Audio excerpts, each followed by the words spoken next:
আসসালামু আলাইকুম এভরিওয়ান। সবাই কেমন আছেন? আশা করি সবাই ভালো আছেন। শুরু করছি আমার আলাদিন উপন্যাসের ৪র্থ পর্ব। অনুরাগের বাচ্চা, তুই উগান্ডায় থাকিস কি অ্যামাজনে? এক্ষুনি আমার বাসায় আসবি তুই। ঠিক এই মুহূর্তে। ঘড়ি ধরে শুধু 20টা মিনিট দেখব আমি।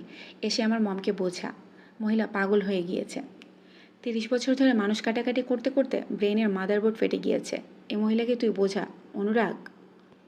সাইবানের রুমটা 2 তলায়, অথচ সেখান থেকে নিচতলা অবধি তার চিৎকার চেঁচামেচির আওয়াজ স্পষ্ট ভেসে আসছে।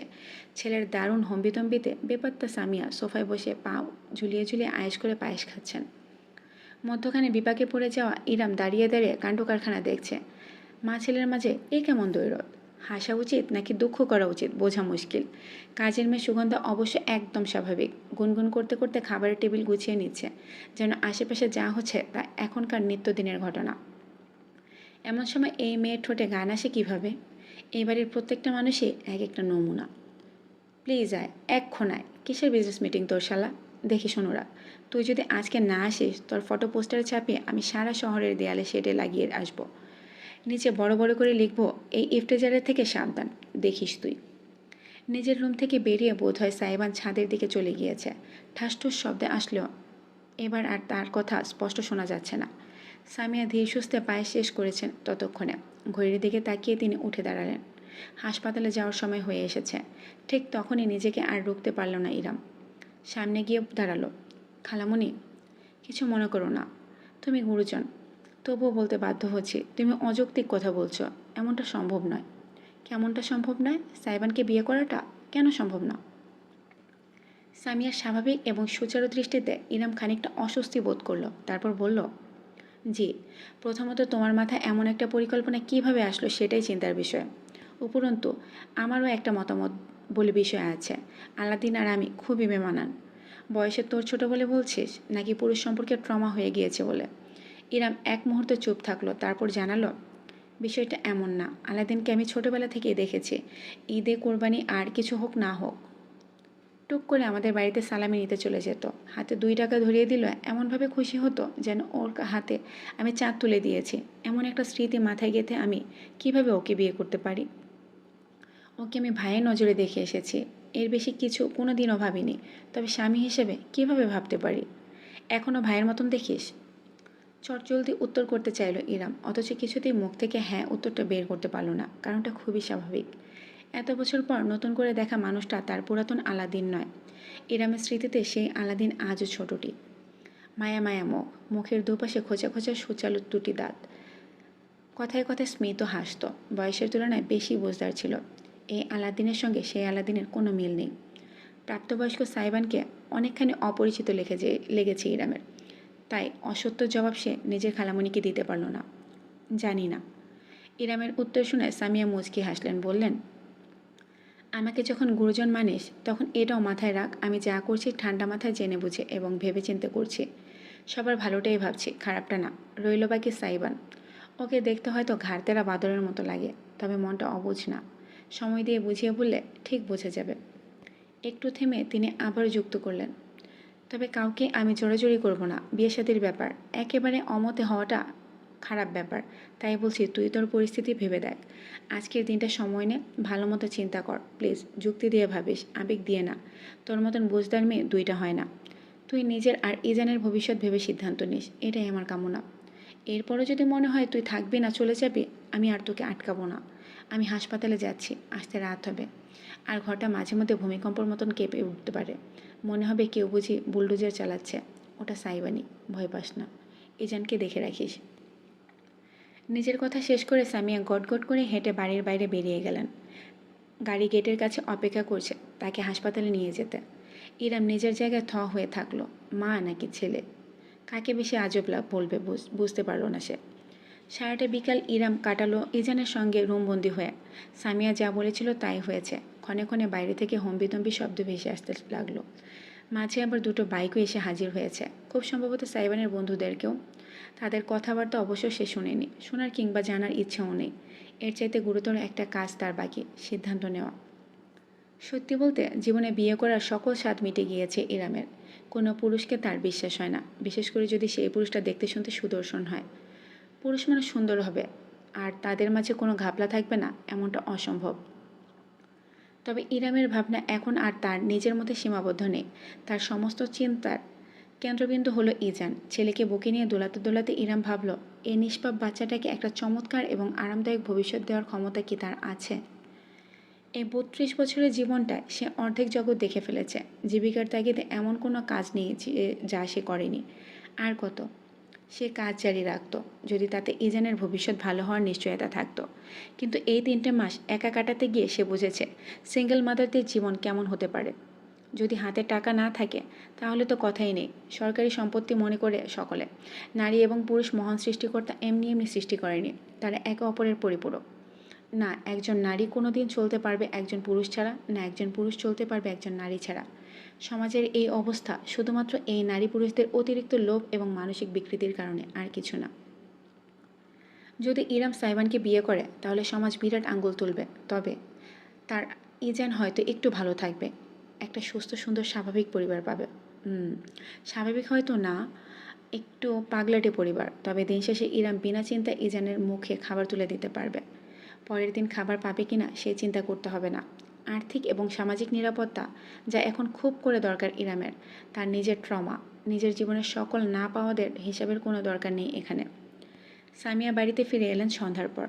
কাজ একটু দ্রুতই শেষ করেছেন তিনি, নাহলে ফিরতে রাত হয় তার।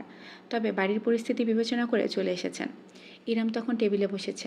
সুগন্ধা তাকে নাস্তা দিয়েছে, স্যান্ডউইচ, কফি আর সামিয়ার নির্দেশ মতো ফল। ইজানকে দুলিয়ে যাচ্ছে সে, মাত্রই দুধ খাইয়েছে।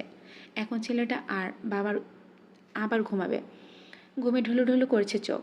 ইরাম মৃদু হেসে গুনগুন করে যাচ্ছে, আয় আয় চাঁদ মামা টিপ দিয়ে যা, চাঁদের কপালে চাঁদ টিপ দিয়ে যা, আমার কুচু পোষণাটা। এজেনের মুখটা অসংখ্য চমতে ভরিয়ে দিল ইরাম। বিনিময়ে ছেলে তার ছোট্ট দুখানা হাত দিয়ে আঁকড়ে ধরল তার গাল। দৃশ্যটি অদূর থেকে নিষ্পলক নয়নে দেখলেন সামিয়া। তার বুকটা ভীষণ উষ্ণতার জোরে টইটুম্বুর হলো। হঠাৎ মৃদু পায়ের শব্দে ইরাম এবং সামিয়া দুজনেই মুখ ঘুরিয়ে তাকালেন। ২ তলার সিঁড়ি বেয়ে নিচে নেমে এলো সাইবান। পরনে একটা হাফ হাতা কালো টি শার্ট আর ঢোলা ট্রাউজার। হাফ হাতা হওয়ায় তার শক্ত গড়নের ফোলাবাহু চোখে পড়েছে স্পষ্টত। টি শার্টের কাপড় বুকের উপর চেপে বসেছে, ভাগ ভাগ করে পেশির গঠন চোখে পড়ছে বেশ। খুব সম্ভবত শরীরচর্চা জাতীয় কোনো কাজ করেছিল এই এমন রূপ।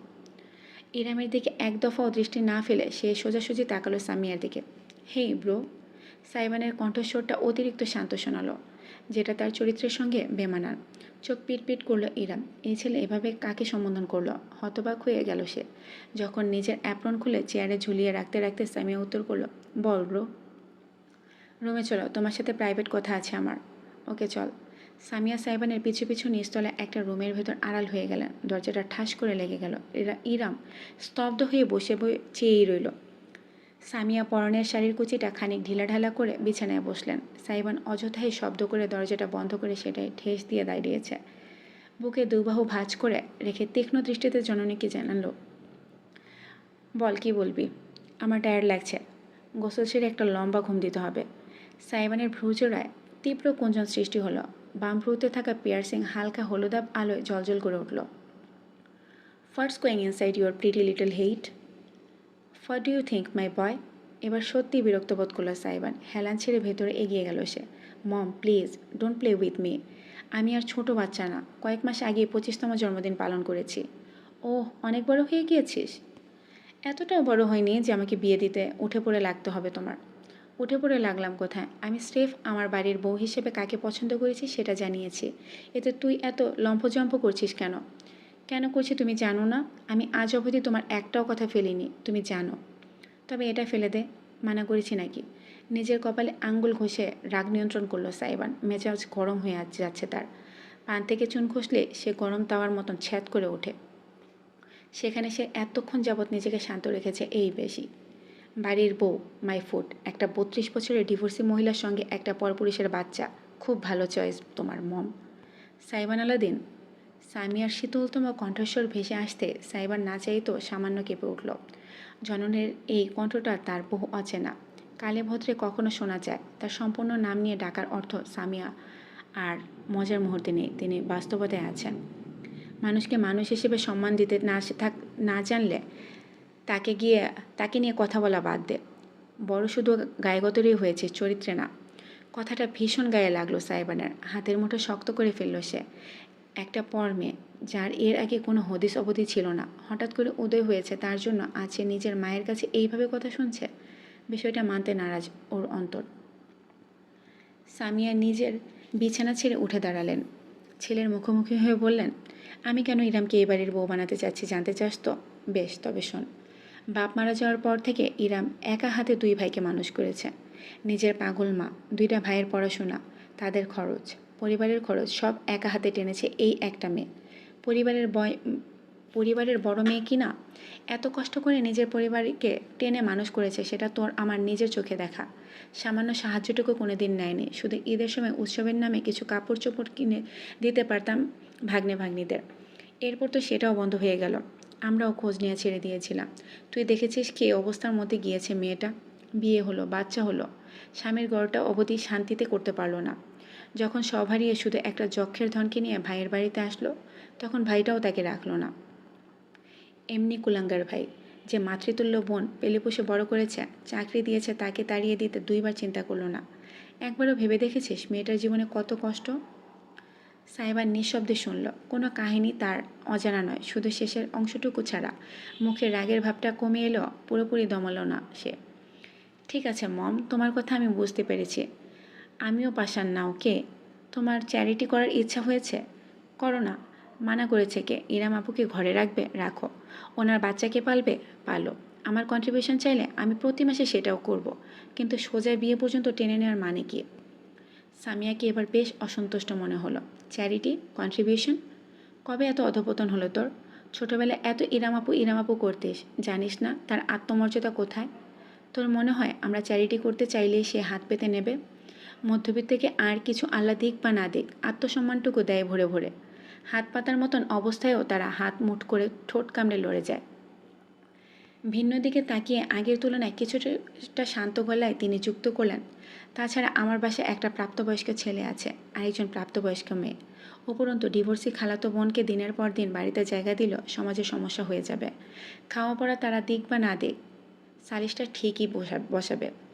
32 বছরের মেয়ের সাথে 25 বছরের একটা ছেলেকে বিয়ে দিলে সমাজ সালিশ বসাবে না বলছো?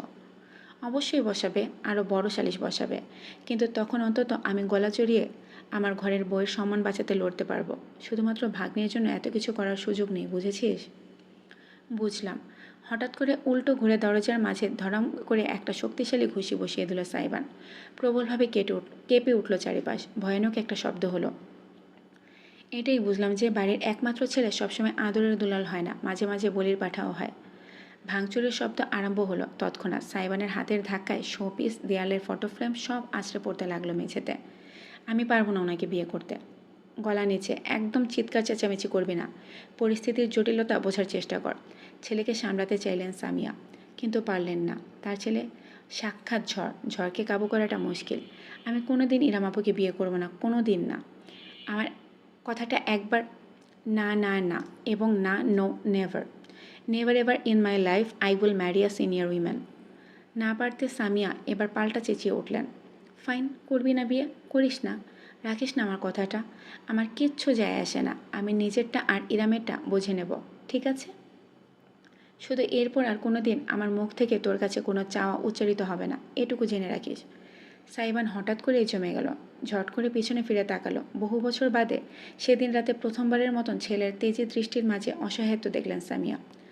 সারা রাত ঘুম হয়নি ইরামের। ছটফট করছে সে। দরজার বাইরে থেকে যে চিৎকার চেঁচামেচি সে শুনেছে, এরপর যেভাবে সাইবানকে ঝড়ের বেগে বাড়ি থেকে বেরিয়ে যেতে দেখেছে, তাতে শান্তি মেলা ভার। তার জন্য মা ছেলের মাঝে একটা অঘোষিত যুদ্ধ শুরু হয়ে গিয়েছে। বিষয়টা খুব খারাপ লাগছে তার। আজকেই চলে যাবে সে, তাতে যা হওয়ার দেখা যাবে। ইজেন বরাবরের মতোই ঘুমাচ্ছে।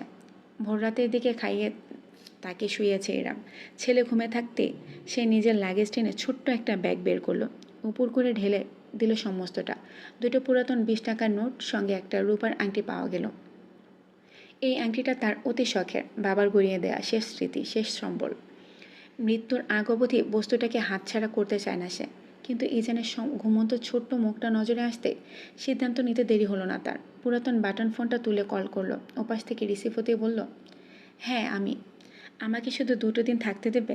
কথা দিচ্ছি কোনো সমস্যা করব না, শুধু ইজানকে ডাক্তার দেখাবো আর নতুন মেস দেখে উঠে পড়ব। জরুরি দরকার, প্লিজ যদি একটা ব্যবস্থা করা যায়। হ্যাঁ, ও থ্যাঙ্কস, সত্যি অনেক কৃতজ্ঞ থাকলাম। আমি দুপুরের আগেই চলে আসব। ওকে, রাখছি। ফোনটা কেটে একটা স্বস্তির নিঃশ্বাস ফেলল ইরাম। আগামী 2-3 দিনের জোগাড় হয়েছে। এবার শুধু খালামণিকে বলে কোনো ভালো শিশু বিশেষজ্ঞের সন্ধান নিয়ে ফিরে যাবে। ইজানকে পাতলা কম্বল টেনে ঢেকে কপালে একটা চুমু দিয়ে রুম থেকে বেরিয়ে এলো ইরাম। সামিয়ার রুমটা নিচতলায়, কিন্তু একদম অপর পাশে। ডাইনিং রুম ঘুরে যেতে হবে। ডাইনিং রুমের ভেতরে পা রাখতে ইরাম থমকাতে বাধ্য হলো, কারণ টেবিলে বসে আছে সাইবান স্বয়ং। ফিরল কখন? রাগ শেষ? মুখ দেখে তো মনে হচ্ছে না। টেবিলে বড়সড় একটা আর্ট পেপার ছড়িয়ে মার্কার দিয়ে খচখচ করে কিছু লিখছে ছেলেটা। অত্যন্ত মনোযোগী দৃষ্টি। হাত ছাড়া ট্যাঙ্ক টপ আর জিন্স পরনে। শার্ট ছিল যেটা ছুঁড়ে ফেলে রেখেছে সোফার উপর। ইরাম না পারতে খানিকটা কৌতূহলী হয়ে কাছে সরে উকি দিল। একটা পোস্টার বানিয়েছে সাইবান, তাতে গোটা গোটা অক্ষরে লেখা, প্রফেশনাল হাজব্যান্ড, প্রফেশনাল হাজব্যান্ড। আপনি কি অসহায়, একাকিত্বের ভার বইতে পারছেন না? চান একজন নির্ভরযোগ্য বড়লোক সঙ্গী, যে শুধু আপনাকে কেন, আপনার বাচ্চা কাচ্চা, দাদি নানি 14 গোষ্ঠী পেলে পুষে দেবে? তবে হ্যাঁ রমণী, এই বিজ্ঞপ্তি আপনারই জন্য। আপনার বয়স যত বড়ই হোক না কেন, তার চাইতেও বড় হতে হবে আপনার মন, যেন সেখানে আমার জায়গা হলেও কুমতলবের জায়গা না হয়। আপনাদের সেবায় আমি আছি।